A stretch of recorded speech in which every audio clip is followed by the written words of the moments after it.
भी हो। पद्म पुराण की एक घटना भगवान ने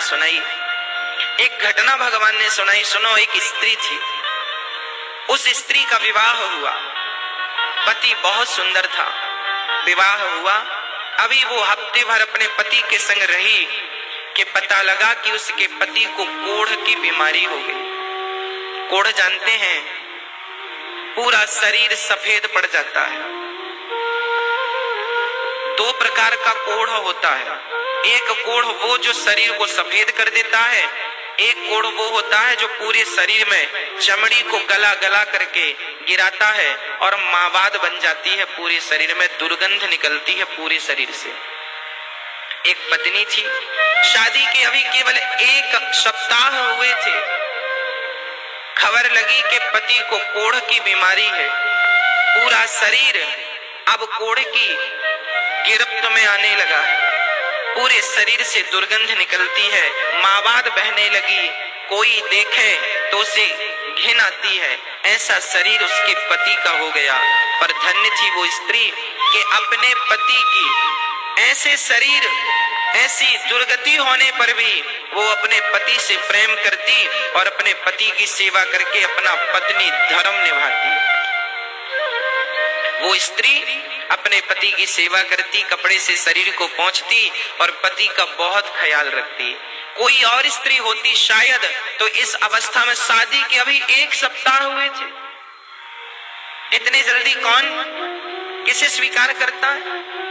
पर उस नारी ने अपने अंदर के पतिव्रता को मरने नहीं दिया और उसने पति की सेवा की। बहुत लंबा समय बीत गया, शादी के 15 साल बीत गए। 15 वर्ष बाद उसका पति बाहर बैठा, ठंडियों का समय था, धूप में बैठा था। सोचो, वो नारी अपने मायके नहीं जाती इसलिए कि मैं चली जाऊंगी तो इनकी सेवा कौन करेगा? ना तो भाई सेवा करता है, ना परिवार में कोई आगे बढ़ता है, पत्नी करे तो करे, नहीं तो वो मर जाए। धन्य थी वो नारी जो पति की सेवा करती। एक दिन पति सर्दियों के दिन बाहर आंगन पर बैठा था, तभी उस नगर की एक सुंदर वैश्या वहां से गुजरती है। राजा के घर नाचने जाती थी वैश्या।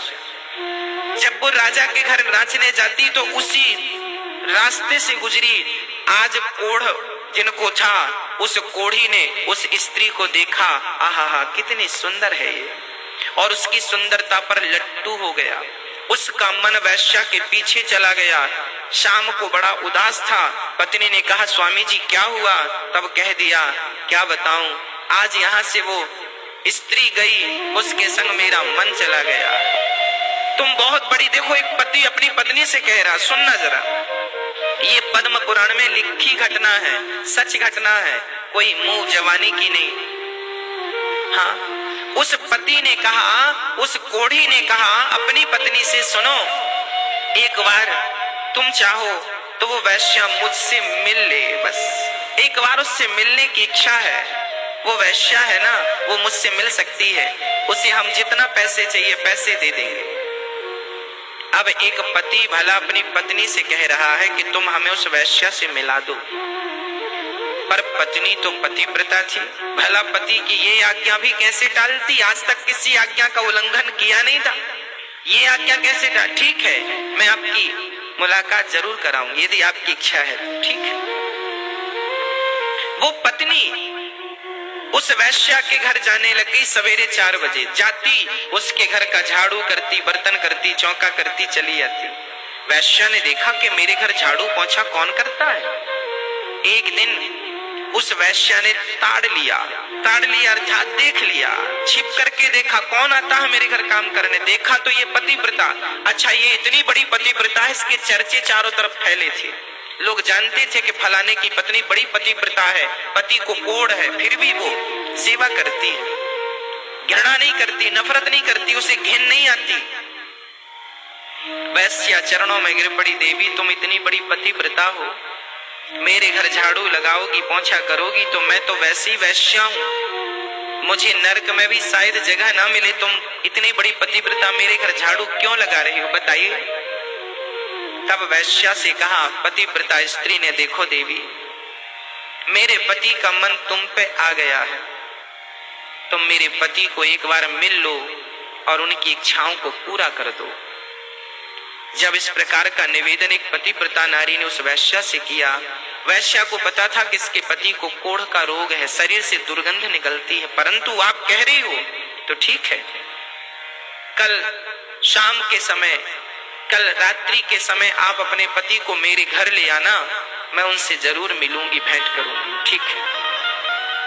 अब ये पतिव्रता नारी अपने पति को ये समाचार सुनाती है कि वो आपको कल मिलेंगे।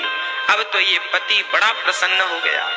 दूसरा दिन हुआ, शाम हुई, चलने का इंतजार। अच्छा, ये कोढ़ी था, ज्यादा दूर चल नहीं सकता था, शरीर जर्जर था। हाँ, शरीर बीमार था ना, शरीर जर्जर था, शरीर तो जर्जर था पर मन चंगा था। कुछ दूर चला, पत्नी ने हाथ पकड़ करके अपने पति को चलाया। इसके बाद थक गया, कहने लगा, मैं चल नहीं सकता पर मेरी इच्छा है उससे मिलने की। बैठ गया, रोने लगा। पत्नी ने कहा, स्वामी जी रोइए मत, आप मेरे कंधे पर बैठकर चलिए। तब पत्नी ने अपने पति को अपने कंधे पर बिठाया। जरा दृश्य देखिएगा, ऐसा भारत और ऐसी पतिव्रताएं आगे मैं स्पष्टीकरण करूंगा। इस नारी ने अपने पति को कंधे पर बिठाया और वैश्या के घर जंगल के मार्ग से चली, गांव के भीतर से जाएगी। लोग क्या कहेंगे, पति को कंधे पर बिठाकर कहां जा रही हो, लोग हजार सवाल करेंगे।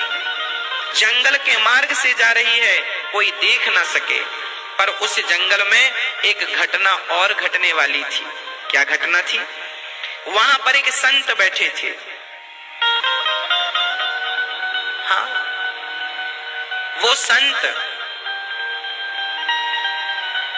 एक वहां का जो राजा था, उस राजा के घर में कुछ चोरों ने चोरी करी। चोरी करके धन संत की कुटिया पे छिपा दिया। राजा के सिपाहियों ने संत की कुटिया से धन को बरामद किया तो उन्हें लगा चोर ये बाबा ही है। तो उस संत को चोर समझकर राजा के सिपाहियों ने उसे सूल पर टांग दिया। सूल पहना सा, सूली अलग है, सूली मतलब फांसी। सूली अलग होती है, सूल अलग होता है। सूल पर एक पैना सा सूल कांटे की तरह जमीन पर गाड़ा और उसे उस सूल पर बिठा दिया। वो बाबा जी के शरीर में सूल चुभता हुआ नीचे से लेकर ऊपर सिर पे निकल गया। पर संत असली थे, समाधि असली थी, सूल उनका कुछ बिगाड़ ना सका। सिपाही राजा के वहां से भागे। बाबा जी रात्रि हो गई, सूल पर लटके रहे। अब ये पतिव्रता नारी अपने पति को कंधे पर बिठाकर जब ले गई तो इसे रास्ते में दिखाई ना पड़ा, अंधेरी रात थी। तो इस नारी के कंधे पर जो पति बैठे थे, पति का सिर बाबा जी के पांव से टकरा गया, क्योंकि बाबा जी सूल पर लटके थे, ऊपर थे, और इसका पति भी कंधे पर था। तो इनका सिर बाबा का पांव यूं टकरा गया और जैसे ही टकराया बाबा की समाधि खुल गई। बाबा ने श्राप दे दिया, जिसने मेरी समाधि भंग की वो सूर्य उदय होते ही मर जाएगा। अब जैसे ही श्राप लगा तो कोढ़ी राम तो लगे रोने, मैं तो गया काम से। वो तो लगा रोने, वैश्या को भूला, सब कुछ भूला, लगा रोने, मैं तो गया काम से, मैं तो मर गया।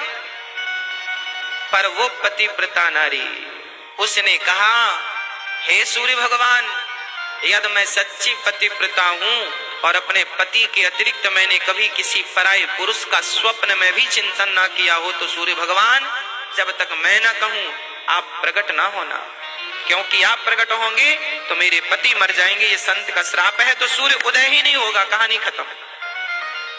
भक्तों, 24 घंटे बीत गए, 48 घंटे बीत गए, हाहाकार मच गया, सूर्य का आता पता नहीं।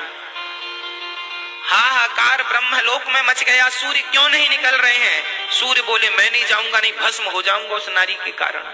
वो इतनी बड़ी पतिव्रता है कि सूर्य की गति को रोक दिया उन्होंने, रुक गए सूर्य भगवान, स्थित हो गए, स्थिर हो गए।